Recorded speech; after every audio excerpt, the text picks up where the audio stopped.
Encore des victimes de la saison des pluies, 3 personnes emportées par la boue, dont une petite fille de 4 ans à Cocody Danga.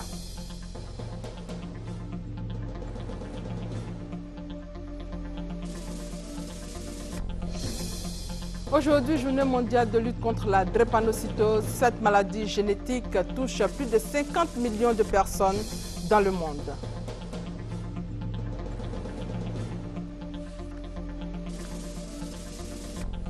Et puis ce match attendu par tous les Ivoiriens, les éléphants affrontent la Colombie à 16h GMT.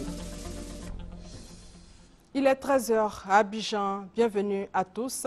La pluie a encore tué 3 morts, dont une petite fille de 4 ans à Cocody Danga.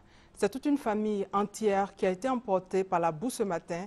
Le reportage de Godefroy Okambawa est commenté par Douad Lazer. Des familles désespérées. Nous sommes à Cocody Danga.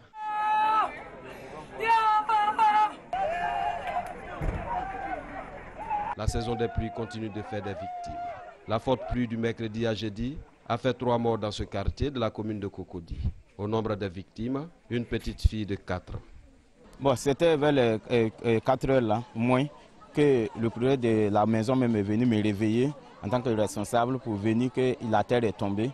À notre arrivée, vraiment, on a vu que la terre était tombée. On était obligé de faire sortir, de bouger la terre là pour voir s'il y a vraiment quelqu'un.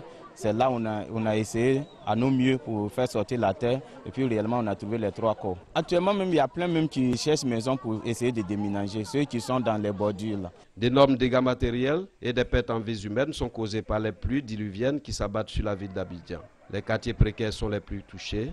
Déjà, une dizaine de morts sont enregistrés depuis le début de la saison des pluies.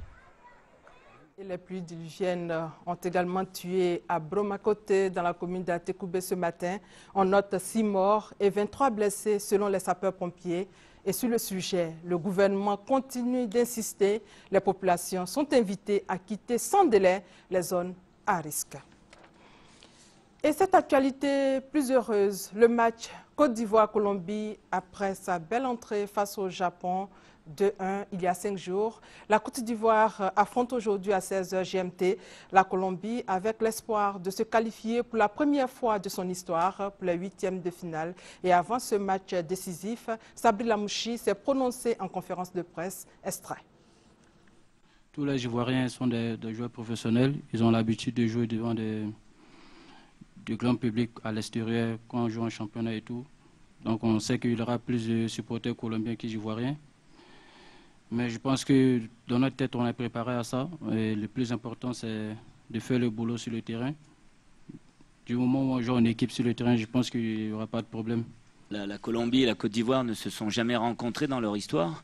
Mais ce deuxième match de Coupe du Monde, qui, entre parenthèses, je le souligne pour ceux qui ne le savent pas, la Côte d'Ivoire va jouer seulement son 8e match dans une phase de Coupe du Monde.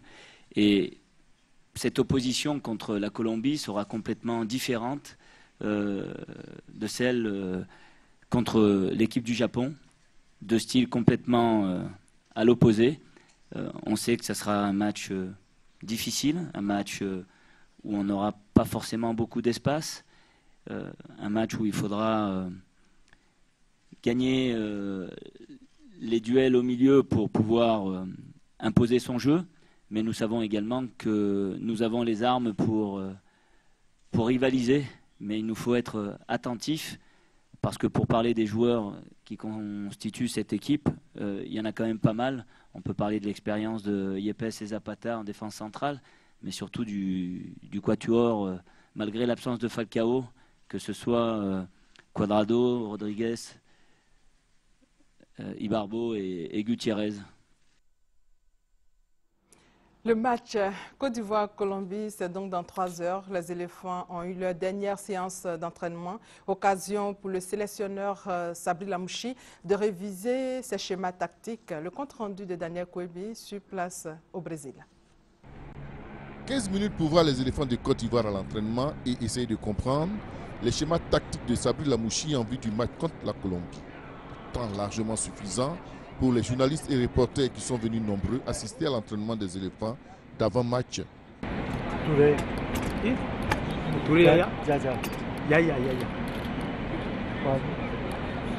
Les joueurs sont répartis en 2 groupes sous la supervision de Lamouchi. Sans ballon et avec ballon, les éléphants peaufinent le jeu au milieu du terrain, histoire de mettre plus de pression sur le porteur du ballon et créer le surnombre. La bataille du milieu du terrain sera déterminante pour prendre l'ascendant sur le match avec un bloc équipe que c'est des éléphants de Côte d'Ivoire au stade national de Brasilia du nom de l'ancien joueur brésilien Mané Garrincha, d'une capacité de 70 000 places et qui a coûté plus de 600 millions de dollars, reconstruit sur l'ancien stade et inauguré à l'occasion de la Coupe des Confédérations en 2013. Et pour justement parler de ce match Côte d'Ivoire-Colombie, nous sommes en duplex avec Anne-Marie Nguessan sur place au Brésil. Anne-Marie est devant le stade national de Brasilia qui va abriter le match tout à l'heure. Bonjour Anne-Marie, quelle est l'ambiance avant le match de 16h?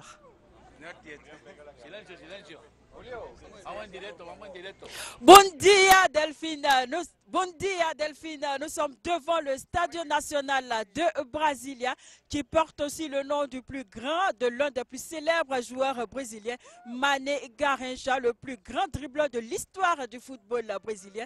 Et ce stade a été ouvert le 10 mars 1974 et il peut accueillir plus de 72 000 spectateurs. Tout à l'heure, à partir de 16h GMT bien sûr, le match Côte d'Ivoire Colombie-Côte d'Ivoire aura lieu et là déjà les supporters colombiens sont là, ils sont plus nombreux.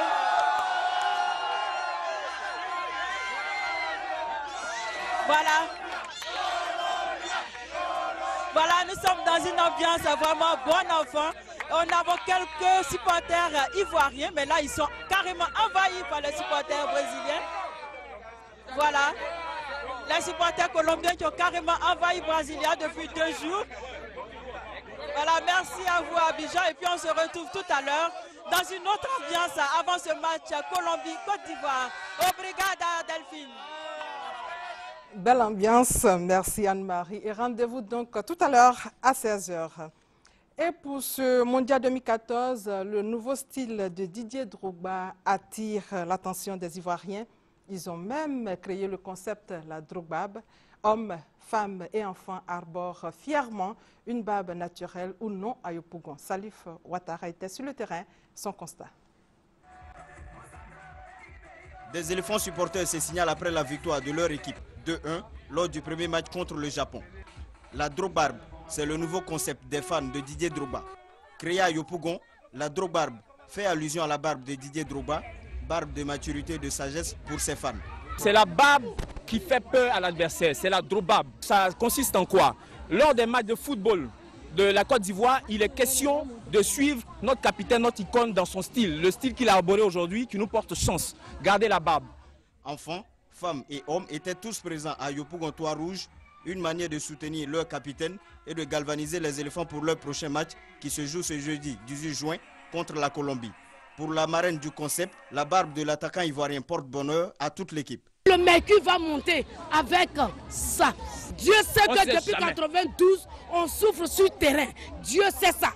Il va réagir. Nos joueurs vont démontrer qu'ils savent jouer. Et je vois, les éléphants sont forts. Après les chansons et danses portant la marque Drogba, l'attaquant ivoirien est encore plébiscité par le public avec le nouveau concept, la Drogbarbe. Voilà, éléphant, une victoire et c'est parti pour les 8e de finale. Autre sujet, il y a eu Conseil des ministres hier, présidé par le chef de l'État, Alassane Ouattara. Le Conseil s'est penché sur la question du patrimoine immobilier de l'État. On fait le point avec Jérôme Kofi Aboulé. Les Ivoiriens vont pouvoir emprunter de l'argent en toute quiétude à leur banque selon leurs besoins, pourvu qu'ils le veuillent. Le gouvernement, en tout cas, les y encourage en leur facilitant la tâche. À preuve, le décret pris ce mercredi 18 juin 2014 en Conseil des ministres en vue de l'assouplissement de la quotité, qu'elle soit cessible ou saisissable, jusque-là un casse-tête. Il ressort de ce décret que le taux de remboursement pour ce qui concerne la quotité saisissable est désormais fixé à 33%. La quotité saisissable, c'est le taux maximum que la banque peut saisir. En cas de problème avec vous, la quotité cessible, c'est le pourcentage de votre rémunération que vous autorisez le banquier à prélever par rapport à vos engagements vis-à-vis de ce banquier-là. Pour ce qui est de la quotité saisissable, Le taux retenu est fixé à 33% du salaire. Autrement dit, même en cas de litige, même en cas de jugement, la saisie de la rémunération de la partie débitrice ne peut pas excéder 33% de sa rémunération. Cette mesure vise à encourager l'acquisition par prêt, par endettement, mais également à favoriser l'accroissement de la capacité d'emprunt, à la fois des salariés et des retraités, auprès des banques et établissements financiers. S'agissant de la quotité cessible, le Conseil a décidé que les taux soient fixés par tranche de rémunération, c'est-à-dire dans l'intervalle de 35% à 57%, selon les salaires variant entre le SMIC et plus de 2 millions de francs CFA. Et puis ce télégramme du président de la République, télégramme adressé à son Excellence Fattah al-Sisi, président de la République arabe d'Égypte. Monsieur le Président et chers frères, votre brillante élection à la magistrature suprême de la République sœur d'Égypte me donne l'agréable occasion d'adresser à votre Excellence, au nom du gouvernement et du peuple ivoirien, ainsi qu'en mon nom propre, mes très vives et chaleureuses félicitations. Je saisis cette opportunité pour vous assurer de mon entière disponibilité à œuvrer de concert avec votre Excellence au raffermissement des relations d'amitié et de coopération qui existent si heureusement entre nos deux pays pour le bonheur mutuel de nos populations. Et c'est signé Alassane Ouattara, président de la République de Côte d'Ivoire. Et vous avez vu ces images en début de journal, les pluies diluviennes qui ont fait encore des morts ce matin à Cocody-Danga et à Bremakoté. Et justement, en cette période de grande pluie et de Coupe du Monde, Paul Kofi Kofi sur le terrain pour prévenir les attaques de domiciles et autres commerces. Le ministre en charge de la Défense a sillonné à cet effet l'ensemble des communes d'Abidjan pour rassurer les populations. On fait le point avec Abou Sanogo. Parce que les périodes de grande pluie, ajoutées cette année à la Coupe du Monde de football, constituent le moment privilégié pour les malfrats et autres bandits de grand chemin pour accomplir leur sale besogne. Je viens vous rassurer quant aux dispositions particulières que les autorités ivoiriennes ont prises pour votre sécurité. C'est le message que le ministre en charge de la Défense, Paul Kofi Kofi, a livré dans les commerces, maquis et autres restaurants de l'ensemble des quartiers d'Abidjan la nuit dernière. Ces mesures s'étendent également à l'ensemble du territoire national, a-t-il ajouté. Sur le sujet, les populations qui ont salué l'action du gouvernement disent avoir fait le constat du renforcement effectif de la sécurité dans le district d'Abidjan. Nous avons constaté que les soldats sont un peu partout. Il y a des patrouilles à côté de nous et nous pensons que la sécurité, vraiment, on n'a pas d'inquiétude à ce faire. Déjà, on considère et on sent que les choses sont en train d'évoluer au niveau de la sécurité du pays. On le voit, les populations d'Abidjan et celles de l'intérieur du pays peuvent tranquillement vaquer à leurs occupations de jour comme de nuit. Et dans l'actualité, les Nations Unies ont décrété l'année 2014 l'année de l'agriculture familiale à travers leur résolution de décembre 2011. Agriculture familiale, qu'est-ce que c'est? Quel est son impact socio-économique? Comment peut-elle participer à l'autosuffisance alimentaire et à la sécurité alimentaire? La réponse à toutes ces préoccupations avec Noël Nyagno. L'agriculture. Les Nations Unies lui ont affecté un qualificatif, agriculture familiale. Cette année 2014 lui est dédiée à travers la résolution prise en 2011. Que recouvre la notion d'agriculture familiale? L'agriculture familiale, c'est celle qui est pratiquée par les petits producteurs à partir d'une main-d'œuvre familiale, à partir des surfaces maîtrisées par les familles. Et l'ensemble de l'association des familles contribue à une production dans un espace donné, dans une nation donnée. Quels sont les avantages de cette agriculture au moment où les questions environnementales ont cours? C'est une agriculture qui, de par sa pratique, préserve l'environnement. Elle utilise une main-d'œuvre maîtrisée. Elle produit à partir des ressources naturelles, mais contrôlées. Ces cultures ne sont pas très étendues, donc ça permet de mieux maîtriser l'érosion. Dans le fond comme dans la forme, l'agriculture ivoirienne aux performances reconnues a toujours été une agriculture familiale. Seulement voilà, une nouvelle exigence a fait jour. L'autosuffisance alimentaire et la question de la sécurité alimentaire, voire de la sûreté alimentaire. Ces notions complémentaires nécessitent l'adoption d'une approche novatrice de l'activité de production. Quand vous faites le riz uniquement pour nourrir votre famille et qu'il n'y a pas une ressource monétaire qui doit venir, alors vous allez le limiter seulement à votre famille. Mais si le riz devient une spéculation qui est faite pour à la fois produire pour vous-même et pour les autres et créer des ressources pour vous, la richesse pour vous, alors vous allez augmenter vos intrants, vos investissements dans cette spéculation et cela va vous permettre de produire plus que pour vous-même. Un autre challenge que les paysans ivoiriens vont certainement relever avec le concours des pouvoirs publics tout le long de cette année 2014. Autre journée, cette fois dans le domaine de la santé, c'est la journée mondiale de lutte contre la drépanocytose. La drépanocytose est une maladie génétique du sang qui affecte plus particulièrement les populations de race noire. La lutte contre cette maladie génétique figure depuis 2009 parmi les priorités de l'OMS pour la zone Afrique et occupe le 4e rang dans les priorités en matière de santé publique mondiale après le cancer, le sida et le paludisme. En Côte d'Ivoire, on met l'accent sur la sensibilisation. Deborah Olapade et Zelika Eoura.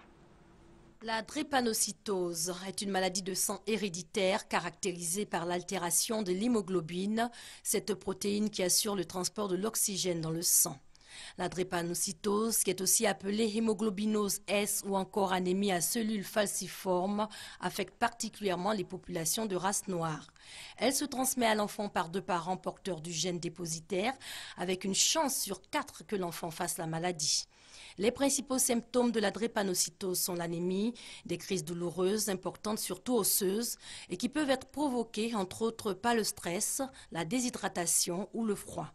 Les malades suivent des traitements à vie. La drépanocytose est une maladie qui ne se guérit pas. Elle ne se guérit pas, c'est une maladie génétique, raison pour laquelle la prévention est assez importante. Le ministère de la Santé, avec l'appui du programme, est en train de mettre tout en œuvre pour équiper les centres hospitaliers régionaux d'automates pour l'électrophorèse de l'hémoglobine. La drépanocytose est la première maladie génétique au monde avec environ 50 millions de personnes touchées. En Côte d'Ivoire, le taux de prévalence hospitalière en 2008 était de 44,5% avec une mortalité de 21,3% dans les 3 CHU du pays. Le 19 juin de chaque année, une journée mondiale est consacrée à cette maladie pour mieux informer et surtout sensibiliser les populations. En bref, et vous le savez, Valérie Amos est à Abidjan. La secrétaire générale adjointe des Nations Unies chargée des actions humanitaires prend part aujourd'hui à l'ouverture des consultations régionales à l'hôtel Sofitel dans le cadre du sommet humanitaire. Près de 200 participants présents à cette rencontre. Et ce gros plan sur le collège moderne de Gagnoa, ce collège construit grâce au programme présidentiel d'urgence PPU, a ouvert ses portes l'année dernière avec un effectif de 128 élèves. Mais cet établissement à base 4 est confronté aujourd'hui à d'énormes difficultés, nous dit Thérèse Tapéoboué. Le collège moderne de Gagnoa est situé au quartier Niminedou Sokroadian Extension, à l'extrême périphérie ouest de la ville. Son éloignement est la toute première difficulté qui se pose au personnel administratif, aux enseignants, mais surtout aux élèves. Parvenir à cet établissement est un vrai parcours de combattant, les voies d'accès étant impraticables. Une fois sur place, d'autres difficultés sont à noter. Travaux inachevés par l'entrepreneur, salle de classe en nombre insuffisant, inexistence de clôture, de terrain de sport, de cantine. Implanté à la lisière d'un quartier en création non viabilisé, le collège moderne de Gagnoa ne bénéficie ni d'électricité, encore moins d'adduction en eau potable. Pour se soulager, les usagers de cet établissement sont obligés de le faire en pleine nature. C'est fort de toutes ces difficultés que la principale du collège lance un appel. Bonne volonté afin qu'un regard vraiment compatissant soit jeté sur l'établissement pour que un bâtiment soit construit pour les élèves qui vont en classe de 5e avant la rentrée scolaire 2014-2015. Malgré ce tableau sombre, administration, enseignants et élèves se sont donnés avec dévouement et abnégation au travail pour avoir des résultats des plus probants et satisfaisants. Les 50 meilleurs des 128 élèves que compte l'établissement ont été récompensés. La cérémonie s'est déroulée en présence du sous-préfet central de Gagnoa. Et puis bientôt, 2 collèges dans la région du Unzi, et ce sera pendant la rentrée scolaire 2014-2015. Le chantier a été visité par le président du conseil régional. Commentaire, Chantal Eouma Akanda. Pour rapprocher davantage les écoles des apprenants, le conseil régional du Nzi a entamé la construction de 2 collèges dans les sous-préfectures de Nzekre-Zessou dans le département de Bokanda et Djangokro dans celui de Dimbokro. Le conseil régional veut par cet acte éviter aux élèves d'être livrés à eux-mêmes. Lors des visites de ces chantiers, le président du conseil régional, Bernard Kofi Nguessan, a procédé à la pose de la première pierre. À Djangokro comme à Nzekre-Zessou, les populations ont salué cette initiative sociale qui, selon eux, va amorcer un nouveau virage dans les sous-préfectures bénéficiaires et également attirer beaucoup de personnes et permettre le démarrage d'activités économiques. Le sous-préfet de Nzekre-Zessou, Alain Gué, s'est réjoui de la prise en compte de l'aspiration des populations par le conseil régional. Le coût des travaux, estimé à plus de 600 millions de francs CFA, a été financé par le budget du conseil régional du Nzi. Les entrepreneurs ont annoncé la fin des travaux pour le mois d'août, ce qui va rendre effective la rentrée scolaire 2014-2015 des classes de 6e. Dans la région du Hambol, les femmes s'inscrivent dans le processus de paix et de réconciliation nationale. Alors, une cérémonie a été organisée dans la région pour prôner le vivre ensemble, gage de développement. Soro Corona. Les femmes de la région du Hambol ont décidé d'apporter les pierres à l'édification du processus de paix et de réconciliation nationale en cours dans le pays. À cet effet, cette volonté a été matérialisée par des gestes forts de dons venant du cœur. Cette initiative est du groupe Excellence du Hambol. Les différents intervenants se sont réjouis de voir les femmes se mobiliser autour des valeurs de paix, socle de tout développement harmonieux. Les autorités se sont engagées à soutenir ces femmes dans toutes leurs actions allant dans le sens de la réconciliation et de la cohésion sociale. La présidente du groupe Excellence a exhorté ses sœurs à véhiculer à la population les notions de paix, d'amour, de tolérance et de pardon. Nous affichons clairement notre ambition de bâtir une région plus juste et plus solidaire, car nous croyons à la capacité de ces braves femmes de Kassiola, d'Abakala, Niakara, Tafire, Tortia, Timbe, Fronan, Touro, Kassiono, Bonire, à se mobiliser pour le travail et à œuvrer pour le développement de notre région. À cette occasion, les femmes de la région ont été honorées. Celles qui mènent au quotidien des actions de paix et de tolérance sont réparties avec de nombreux présents. Cette organisation féminine a posé un acte humanitaire fort à travers un don de vivres et de non-vivres à l'orphelinat Sainte-Geneviève de Katiola. Des rencontres sportives ont meublé cette journée dédiée à la paix et à la cohésion sociale. La ministre chargée de l'économie et des finances apporte son soutien au monde paysan. Kabanyale a fait un important don à la population de Gbeleban, localité située à 7 km d'Odiéné, des tracteurs et des moulins offerts, valeur plus de 150 millions de francs CFA. On fait le point avec Sylvie Touré. À l'invitation des femmes de Gbeleban, localité située à 70 km d'Odiéné, la ministre en charge de l'économie et des finances s'est rendue dans la localité. Kabanyale y a fait don de 3 tracteurs et de 2 moulins d'une valeur de plus de 150 millions de francs CFA. Elle a également offert 10 millions de francs CFA aux différentes couches de la population. Un acte pour apporter un soutien au monde agricole et aux femmes en vue de leur autonomisation. L'acte que nous posons, on veut que ce soit un acte de développement. Ce soit un acte pour amener nos mères, nos filles, mais également toute la population à prendre le train de l'émergence que votre fils, le président de la République, a lancé pour toute la Côte d'Ivoire. L'arrivée, c'est en 2020. Mais je suis sûre qu'en 2020, la population de Gbeleban sera dans le train, sera à la tête du train. Avant Gbeleban, la ministre Nialé Kaba a fait escale à Kabala dans la sous-préfecture de Seydougou, département de Gbeleban. Elle y a inauguré une école qui porte désormais son nom. Occasion pour elle d'encourager les populations à la scolarisation de la petite fille. Il faut que les parents envoient les jeunes filles à l'école. C'est important.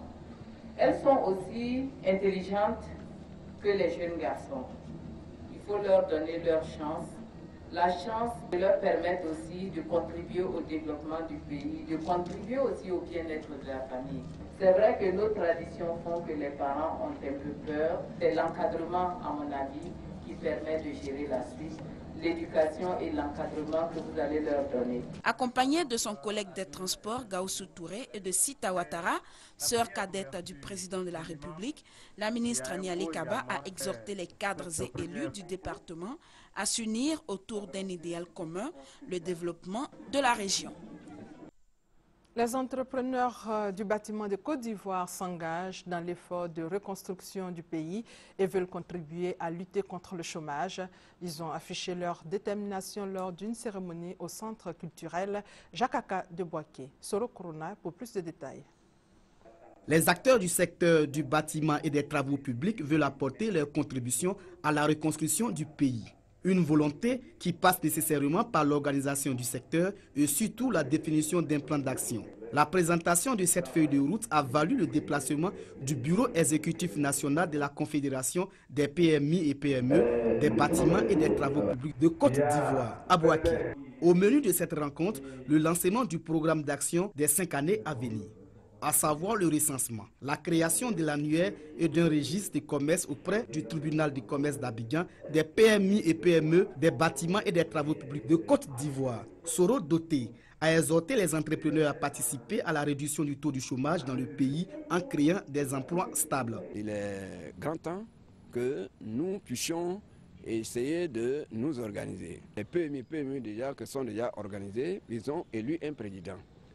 Bon, il reste un outil pour le ministère des PME, c'est-à-dire qu'au niveau de la Chambre de commerce et industrie, où des élections sont attendues, si cela est fait, les deux piliers qui permettent au ministre des PME de pouvoir s'occuper bien de ce secteur. Les coordinateurs régionaux ont demandé au président de tout faire afin de permettre aux entrepreneurs ivoiriens de bénéficier des marchés. Des échanges sur des questions portant sur leur corporation ont ponctué cette rencontre.